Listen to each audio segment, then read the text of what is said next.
Good morning guys, मैं आशीष मौर्य। आज हम भूगोल के हाई स्कूल का संसाधन एवं विकास पाठ का हमारा टॉपिक होगा संसाधन। तो हमारा पाठ रहेगा संसाधन एवं विकास।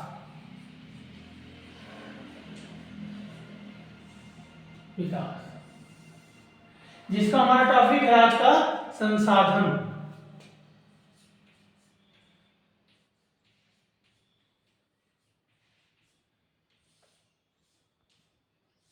हम सभी लोग जानते हैं परीक्षा नजदीक आ गई है। हम लोगों को वही इंपॉर्टेंट चीज पढ़ना है कि परीक्षा में अच्छे से अंक प्राप्त कर सकें, क्योंकि परीक्षा के बाद जब कोई भी मिलता है तो हमसे अंक ही पूछता है, नॉलेज बाद में पूछता है। तो लेकिन नॉलेज भी रखना है हमको इस चीज के बारे में, लेकिन हमको ये भी ध्यान रखना है कि हमारे अच्छे अंक आए परीक्षा में। तो आज हम लोग संसाधन पढ़ेंगे बड़े गौर से, क्योंकि यहाँ से भी क्वेश्चन आते हैं हमारे परीक्षा हाई स्कूल की परीक्षा में, बोर्ड परीक्षा में यहाँ से क्वेश्चन उत्तर रहता है संसाधन क्या है या विकास एवं वृद्धि का अंतर क्या है। तो हम सबसे पहले संसाधन टॉपिक पढ़ेंगे, जिसमें संसाधन क्या है। तो पर्यावरण के रूप में जो हम लोगों को आवश्यकता पूरी करने के लिए जो कुछ हमको मिलता है उसी को हम क्या कहते हैं, संसाधन कहते हैं। जैसे बहुत लोग कहते हैं कि संसाधन एक प्राकृतिक उपहार है। नहीं, प्राकृतिक उपहार नहीं, क्योंकि जब तक मानव उसका प्रयोग नहीं करेगा तब तक वो प्राकृतिक उपहार नहीं है। हाँ, ये है कि जब मानव प्रयोग करता है प्राकृतिक का तो प्राकृतिक संसाधन कहलाता है। जैसे हमारे लिए जल, मृदा, पहाड़, पर्वत इत्यादि जो होते हैं ये प्राकृतिक उपहार हमारे लिए है। जो मनुष्य क्या करता है, उसका उपयोग करता है, उपयोग करने के बाद अपनी आवश्यकता को पूरा करने के लिए उसके संसाधनों का प्रयोग कर लेता है। तो इसके डिफिनेशन हम लिखते हैं। जैसे मैंने बताया कि संसाधन जो पर्यावरण में मौजूद वो वस्तुएं जिन्हें हम अपनी आवश्यकता को पूरा करने के लिए प्रयोग करते हैं। यानी पर्यावरण में जितने जो मौजूद है हमारे पास, उससे क्या है, उन वस्तु से हम अपनी आवश्यकताओं को पूरी करते हैं और उसी को हम क्या कहते हैं, संसाधन। जैसे हमको पानी पीना है या हमको भूमि का उपयोग करना है तो ये क्या कहते हैं, पर्यावरण में मौजूद है। जल हमारा मौजूद है, खनिज हमारा मौजूद है, वनस्पति हमारा मौजूद है, तो हम ये संसाधन को क्या कहते हैं। इसके साथ साथ जो अन्य संसाधन जब हम उसका उपयोग करते हैं तो क्या होता है, हमारा वस्तुओं का प्रयोग करते हैं तो हमारा संसाधन कहलाता है। ओके, संसाधन मानव की क्रियाओं का परिणाम है। यानी जो संसाधन है ये मानव की क्रिया के द्वारा ही उसका परिणाम है। अगर मानव उसका प्रयोग न करता तो संसाधन अस्तित्व विहीन होता, उसका कोई अस्तित्व नहीं होता। लेकिन मानव की क्रियाओं का परिणाम है। जब मानव उस पर क्रिया किया, बनाया, उसके साथ काम किया तो क्या हो गया, इसका क्रियाओं का परिणाम है जिसका हिस्सा मानव स्वयं है। यानी मनुष्य उसका स्वयं उसमें लगता है और कार्य करता है। प्राकृतिक से जो हमें उपहार स्वरूप प्राप्त हुए हैं उन्हें प्राकृतिक संसाधन कहते हैं। यानी जो संसाधन हमें प्राकृतिक द्वारा प्राप्त हुआ है, जैसे भूमि, जल, वनस्पति, खनिज आदि इसके उदाहरण हैं जो हमको क्या है, प्राकृतिक द्वारा प्राप्त हुआ है। यही अगर मानव संसाधन की बात करें तो मनुष्य अपनी आवश्यकता के लिए जो मानव द्वारा निर्मित करता है। जैसे हमें आज पढ़ाना है यहाँ पर तो हमको क्या जरूरत पड़ा, चाक की, क्या जरूरत पड़ा, ब्लैक बोर्ड की, क्या जरूरत पड़ा, बुक की। तो ये सारी चीजें किसने बनाई, मानव ने बनाई, क्योंकि मानव की आवश्यकता पड़ा, हमारी आवश्यकता पड़ा, हमने इसका बनवा दिया कि हमको पढ़ाना है, ब्लैक बोर्ड की आवश्यकता पड़ेगा, चाक की आवश्यकता पड़ेगा, तो ये क्या कहलाएगा, मानव संसाधन कहलाएगा। तो और जो हमें उपहार स्वरूप प्राकृतिक द्वारा मिला है तो हमें उसको हम प्राकृतिक संसाधन कहेंगे। ओके, अब आगे तो संसाधन के प्रकार। संसाधन के प्रकार पहला क्या है, उत्पत्ति के आधार पर, दूसरा क्या है, समाप्यता के आधार पर, तीसरा क्या है, स्वामित्व के आधार पर, और चौथा क्या है, विकास अवस्था के आधार पर। लेकिन उत्पत्ति की भी दो भाग आ गए, एक जैव आ गया, एक अजैव आ गया। साम्यता के आधार पर एक नवीकरण, एक अनवीकरण। दूसरा स्वामित्व के आधार पर व्यक्तिगत, सार्वजनिक, राष्ट्रीय और अंतरराष्ट्रीय। विकास की अवस्था के आधार पर 4 है: संभावित संसाधन, विकसित संसाधन, भंडारण और संचित कोष। जिसमें जैव संसाधन तो उत्पत्ति के आधार पर जैव और अजैव, यानी जो जैव संसाधन जैव मंडल से प्राप्त हुए हैं, जो सजीव हैं, जो मानव जीवन से का रिलेशन में संबंध में है, वो क्या कहलाता है? जैव संसाधन में आता है। जैसे मनुष्य, वनस्पति, ये क्या है? ये जैव संसाधन है। वही अजैव जो निर्जीव वस्तुएं होती हैं, जो निर्जीव संसाधन होते हैं, उसको हम क्या कहते हैं? अजैव संसाधन कहते हैं, जिसमें चट्टानें और धातुएं। ठीक, इसके बाद आता है समयावता के आधार पर, जैसे नवीकरण और अनवीकरण। तो नवीकरण, जो हम खनन करते हैं और खनन में हमारे प्रयोग, खनन करके खनिज पदार्थों को जब हम प्रयोग करते रहते हैं, जो हमारा समाप्त न हो, यानी पुनः चक्र में निर्मित होता रहे, उससे हम क्या कहते हैं? नवीकरण कहते हैं। क्योंकि नवीकरण में क्या होता है? जब हम खनिज करते हैं, जैसे भूमि हो गया, जल हो गया, इसको हम क्या करते हैं? ये हमारा खत्म नहीं होता, हम इसका प्रयोग करते रहते हैं, हर बार प्रयोग करते हैं, लेकिन ये हमारा खत्म नहीं होता है। लेकिन वहीं पर अगर हम अनवीकरण की बात करें, तो अनवीकरण ये हम एक बार प्रयोग करते हैं तो हमारा खत्म हो जाता है। जैसे कोयला, तेल, तो क्या करते हैं कि खनिज करके हम कोयला निकालते हैं, लेकिन कोयला जैसे निकाल कर उसका मैंने दोहन कर दिया तो दोबारा हमारा वापस नहीं आता है। तो ये हमारा क्या कहलाता है? नवीकरण कहलाता है। चलो, तो अनवीकरण जैसे मैंने बताया कि जो कोयला है, खनिज है, ये हम एक बार लेते हैं, दोहन होता है, इसके बाद नष्ट हो जाता है, लेकिन इसका भंडारण भी हम समय तक ज्यादा नहीं कर पाते। इसके साथ हमारा आता है स्वामित्व के आधार पर। स्वामित्व के आधार पर व्यक्तिगत, सार्वजनिक, राष्ट्रीय और अंतरराष्ट्रीय। व्यक्तिगत तो ऐसे पता चल रहा है, जैसे हम लोग उधार देते रहते हैं, जब हमारा कोई सामान लेने लगता है तो कहते हैं मेरा है, यानी उस पर हम हक जता देते हैं, तो वही हमारा व्यक्तिगत है। क्योंकि सर क्या करते हैं, जो भी हमको भूमि मिलता है, उस भूमि पर हम लोग सरकार द्वारा मिलता है, तो उसके ऊपर हम खेती करते हैं, और खेती करने के बाद उसका उत्पादन करते हैं उपज को, और साथ साथ में उस भूमि का हम लोग कर देते रहते हैं। ठीक है, तो उससे क्या कहते हैं, जब स्वयं का मालिक होता है, उसकी निजी की संपत्ति होती है, तो उसको क्या कहते हैं? व्यक्तिगत कहते हैं। सार्वजनिक, सार्वजनिक जहां पर समुदाय के लोगों के पास अधिकार हो, उसको हम सार्वजनिक कहते हैं। जैसे बहुत चीजें होती हैं जिसमें समुदाय की भागीदारी होती है, समुदाय का वर्चस्व होता है, तो वहां पे किसी प्रकार का कोई रोक नहीं होता है, उसी को हम सार्वजनिक कहते हैं। जैसे शमशान घाट, शमशान घाट क्या है? एक सार्वजनिक स्थान है, तो उस पर कोई भी धर्म, जात, समुदाय के लोग जाएंगे तो उस पर किसी प्रकार का कोई रोक तो नहीं होता। उसी प्रकार हमारा हॉस्पिटल होता है, विद्यालय होता है, और क्या कहते पार्क होते हैं, तो ये हमारे क्या हो जाते हैं? सार्वजनिक आधार पर हो जाते हैं। फिर आता है राष्ट्रीय। तो राष्ट्रीय, देश में जितने भी संसाधन पाए जाते हैं, जो भी संसाधन है, वो देश के राष्ट्रीय संसाधन है। जैसे सरकार के पास ये भी अधिकार होता है कि निजी व्यक्ति, यानी व्यक्तिगत के भी कोई संसाधन अगर जरूरत पड़ती है तो क्या करता है? सरकार अधिकृत कर लेता है। जैसे रेल है, रोडवेज, बस है, तो राष्ट्रीय संपदा है, राष्ट्रीय है। आप देखते होंगे इलेक्शन समय, चुनाव के समय प्राइवेट गाड़ी को वहां पे चुनाव को संपन्न कराने के लिए ले लेते हैं, तो ये क्या होगा? यानी व्यक्तिगत गाड़ी था, लेकिन सरकार ने क्या किया कि समय आने पर, उसकी आवश्यकता पड़ने पर सरकार ने उसको अधिकृत कर लिया कुछ समय के लिए, और वो अपना काम करके बिना वापस कर दिया।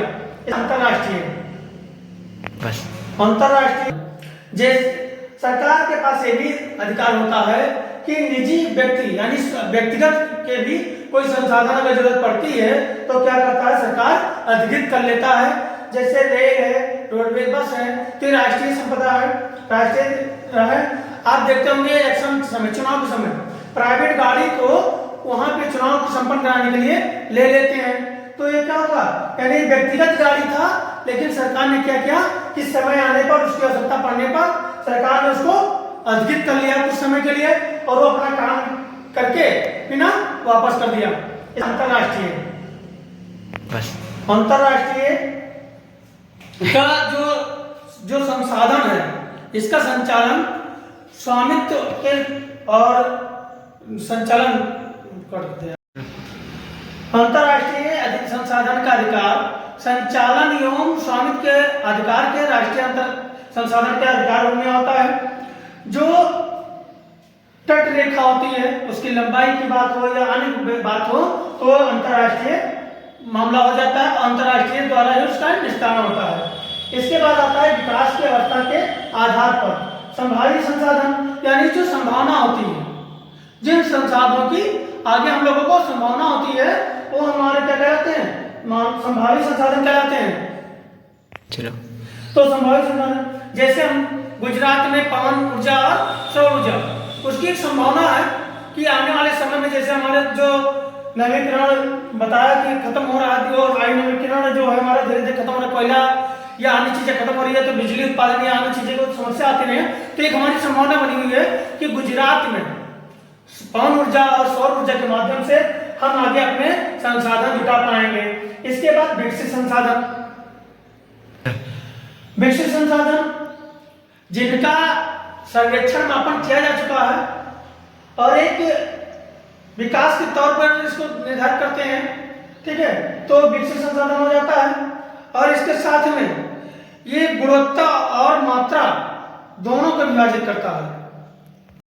भंडार यानी पर्यावरण में मौजूद वो संसाधन जो मनुष्य से दूर है, तो उसको हम क्या करते हैं, पहले एक जगह हम भंडार करते हैं, भंडार करने के बाद हम उसको मनुष्य तक पहुंचाते हैं। जैसे हमारा तेल खनिज हो गया, प्राकृतिक में विद्युत हो गया या अन्य चीजें जो होती हैं, क्या करते हैं, पहले हम भंडार करते हैं और भंडार करने के बाद हम आवश्यकता वाले लोगों के पास पहुंचा देते हैं। फिर संचित कोष, संचित कोष, ठीक है,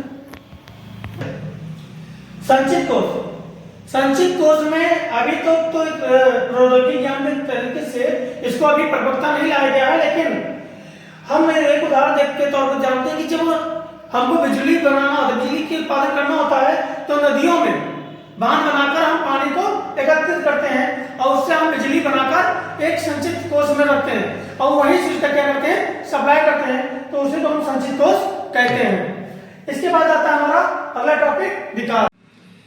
तो हम लोग संसाधन के बारे में पढ़े। अब संसाधन की विशेषताएं क्या है, तो संसाधन की विशेषताएं ये है कि सर्वप्रथम जो संसाधन होता है वो मानव और प्राकृतिक दोनों द्वारा निर्मित होता है और ये उपयोगी होता है, विज्ञान एवं तकनीकी से तैयार होता है। जो संसाधन होते हैं हमारे कम मात्रा में पाए जाते हैं, सीमित होते हैं, साथ में इनको हम का प्रयोग करने के लिए इसको हम अपने आवश्यकता अनुसार करें, क्योंकि अगर हम अत्याधिक इसका दोहन करेंगे तो संसाधन हमारे आगे चल के आने वाली पीढ़ी के लिए ये नष्ट हो जाएगा, तो आने वाली पीढ़ी संकट में पड़ जाएगा। इसके साथ हाँ, तो संसाधन की विशेषताएं, संसाधन उपयोगी होता है, यानी मनुष्य के लिए संसाधन क्या होता है, उपयोगी होता है। संसाधन प्राकृतिक एवं मानव निर्मित दोनों प्रकार के हैं। जैसे हमने बताया था कि प्राकृतिक में मृदा, जल, भूमि, खनिज, वनस्पति इत्यादि आते हैं। मानव निर्मित में मानव जो अपनी आवश्यकता को पूरी करने के लिए जो चीज का निर्माण करता है, जैसे हमने उदाहरण दिया था कि हमको पढ़ाना है तो चाक, डस्टर या ब्लैक बोर्ड कर सकता है, तो ये मानव निर्मित करता है। तो ये दोनों प्रकार के हैं, ये सीमित संसाधन होते हैं। ये क्योंकि हमारी भारत की जनसंख्या तीन वर्ष से वृद्धि कर रही है और संसाधन हमारे पास कम है। अगर हम इसका अत्यधिक दोहन करते रहे तो क्या होगा, आने वाले समय में खत्म हो जाएगा और आने वाली पीढ़ी हमारी इसको कष्ट झेलना पड़ेगा। फिर आता है कि विज्ञान एवं तकनीकी में विकास के साथ साथ संसाधनों की उपयोगिता बदलती रहती है। यानी कि जो संसाधन है तो विज्ञान एवं तकनीकी आप देख रहे हैं कि पहले हमारे यहाँ क्या था, 2G था, 2G के बाद क्या आया, 3G आया और 3G के बाद क्या आया, 4G आया और 4G के बाद अब क्या आ गया, 5G आ गया। यानी कि हमारी तकनीकी जो हुई दिन प्रतिदिन बदलती गई। ऐसे तो क्या हुआ कि विज्ञान एवं तकनीकी में विकास के साथ साथ क्या होता है, संसाधनों की उपयोगिता बदलती रहती है। जैसे जैसे हमारे तकनीकी विज्ञान बढ़ते हैं वैसे वैसे हमारे संसाधन की उपयोगिता बदल जाती है। इसके साथ अब संसाधन की प्रकार, तो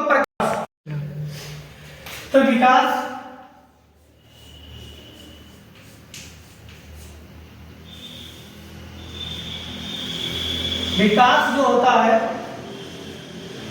हमेशा गुणात्मक होता है, क्योंकि जो भी हमारे क्षेत्र में, देश में, कहीं भी जो भी विकास होता है वो घटता नहीं है, वो हमेशा क्या होता है, गुणात्मक होता है और हमेशा अनवरत चलता रहता है।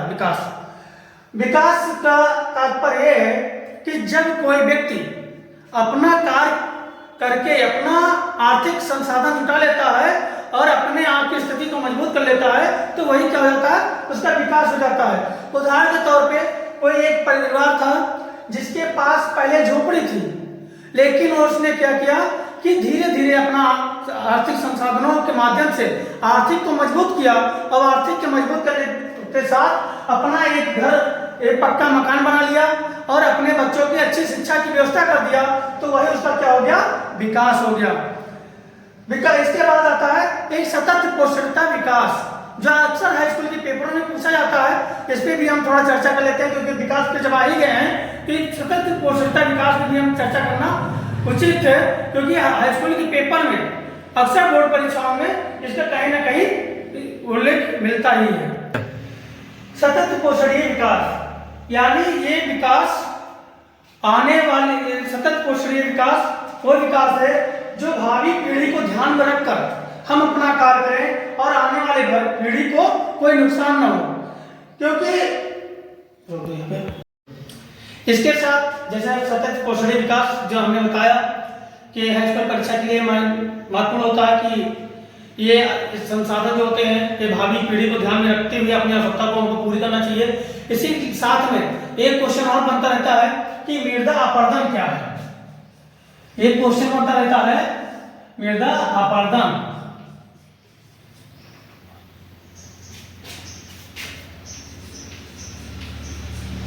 अपरदन क्या है, इस पे भी हम थोड़ा चर्चा कर लेते हैं, क्योंकि हमारा चैप्टर ये संसाधन विकास उसी के अंतर्गत आता है। मृदा अपरदन क्या है, इससे पहले हम जान लें मृदा अपरदन से पहले मृदा है क्या, क्योंकि जब तक हम यही नहीं जानेंगे मृदा क्या है तब तक हम उसके बारे में कैसे आगे जानेंगे। तो वनस्पति व जीवांश जो सड़े गले पड़े रहते हैं, यानी कि हम देखते हैं कभी कभी हमारे यहाँ क्या होता है, पत्तियां गिरती हैं, अन्य जीव जंतु क्या होता है, तो वो उसका सड़न गलन जो होता है, सड़ गलने के बाद जो एक नवीन परत बनती जाती है उसी को हम क्या कहते हैं, मृदा कहते हैं। और वो मृदा क्या होता है कि मृदा अपरदन जब हमारे यहाँ पवनें तेज चलती हैं या क्या कहते हैं भूकंप आता हो या कोई अन्य चीजें होती हैं, तो ऐसे जगह पे या बाढ़ आ जाती है, ऐसे समय में क्या होता है कि एक जगह की मिट्टी को, यानी जो ऊपरी कण होते हैं, जीवांश होते हैं, उसको पौने अपने साथ उड़ाकर अन्य जगहों पर ले जाकर जमा कर देते हैं, निक्षेपित कर देते हैं, तो वही हमारा क्या होता है, मृदा अपरदन होता है। जैसे हम एक प्रयोग के आधार पर हम आपको बता दें कि हम लोग देखे होंगे कि किसी स्थान पर अगर एक गिलास पानी या डालते हैं, कुछ और डालते हैं तरल पदार्थ, तो उस जगह का मिट्टी जो होता है अपनी कटकर, ऊपरी परत कटकर किसी ढाल स्थान पर चली जाती है, और यहाँ जो होता है यहाँ पे खाली स्थान हो जाता है, तो जहाँ कट के जाता है वहाँ निक्षेपित कर देता है, यानी जमा देता है, उसी को हम कहते हैं मृदा अपरदन। इसी प्रकार जब हमारे यहाँ बहुत तेज हवा चलती है, आंधी चलती है, तो आंधी में देखता है कि वो बहुत धूल कण इत्यादि उड़ता है और कहीं ना कहीं उसको जमा कर देता है। लेकिन जहां भी चलता है, आप मई जून की महीने में देखते होंगे कि जहां धूल ज्यादा होती है वहां तेज आंधी आने के बाद, तेज हवा आने के बाद वो मैदान जहां पे धूल ज्यादा था वो साफ हो जाता है, एकदम चिकना हो जाता है, और अदर जगह पे वो वहां पर जम जाता है, तो वो अपने साथ तेज तूफान के साथ जो महंगे कण होते हैं, ज्वांश होते हैं, उसको अपने साथ उड़ा ले जाता है, उसी को हम मृदा अपरदन कहते हैं। अब अपरदन, मृदा अपरदन के प्रकार, तो ये दो प्रकार से है। पहला चादर अपरदन,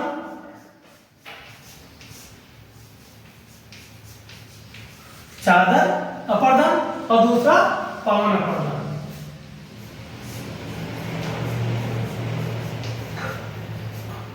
आपको इसको देखकर ये अंदाजा लग गया होगा पवन अपरदन और चादर अपरदन में आपको पता चल जाए, जब पानी की बहाव उच्च स्थान से निम्न स्थान की ओर या समतल भाग में होता है, तो वहां पे क्या होता है, वो जल अपने साथ कण लेकर, कंकड़ पत्थर कण लेकर एक स्थान से दूसरे स्थान पर चला जाता है, उसी को हम क्या कहते हैं, चादर अपरदन।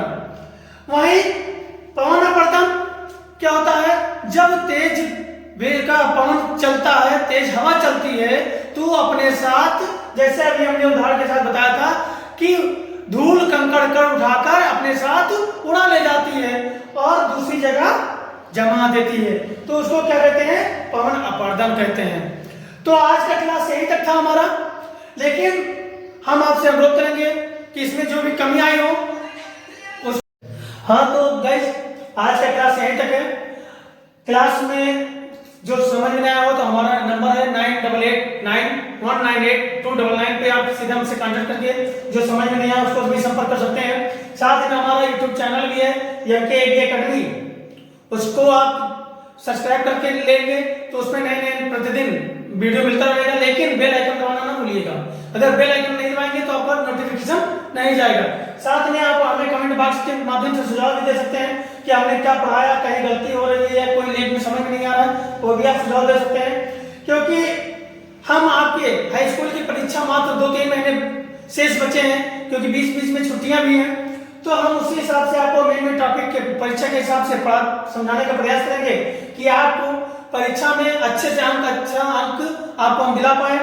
इसी साथ फिर नेक्स्ट वीडियो मिलते हैं।